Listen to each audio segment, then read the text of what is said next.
Okay, ഇനി ഈ പീസിനെ നമുക്ക് ഇതിൽ വെച്ച് നോക്കാം. ഓക്കെ, നമ്മളിവിടെ ഈ ലെവലിൽ വെക്കുമ്പോൾ ഓക്കെ, ഇത് സ്റ്റിച്ച് ചെയ്ത് വന്നു കഴിഞ്ഞാൽ കിട്ടുന്ന അളവായിട്ട് ഇങ്ങനെ വെക്കുമ്പോൾ ഓക്കെ. ഇവിടെ പ്രശ്നം ഉണ്ട് കേട്ടോ. അതെ, ഇവിടെ പ്രശ്നം ഉണ്ട്. കാരണം നമ്മൾ ആം ഹോള് കയറ്റിയിട്ടല്ലേ മാർക്ക് ചെയ്തത്. ആ കയറ്റിന്റെ രീതിയിൽ കടന്ന് നിൽക്കുന്നത് കാണാൻ പറ്റുന്നില്ലേ?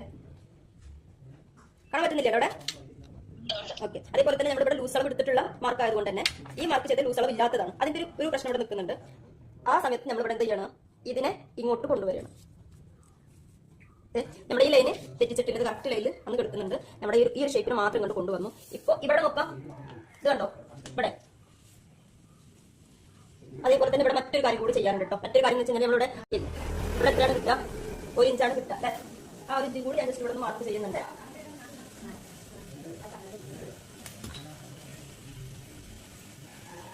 ആ തോന്ന് നോക്കുകയാണെന്നുണ്ടെങ്കിൽ നമ്മൾ ഈ കട്ട് ചെയ്തത് ഓക്കെ അല്ലേ?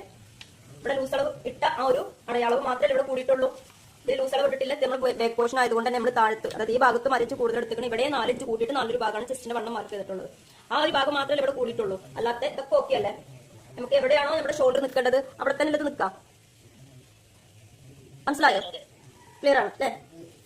ഇനി നമുക്കൊരു കാര്യം ചെയ്യാം. ഈ ബേക്കിലേക്ക് 10 ഇഞ്ച് വരുമ്പോൾ എങ്ങനെയാണ് ഇത് ഉണ്ടാവുക എന്നുള്ളതൊന്ന് നോക്കാം.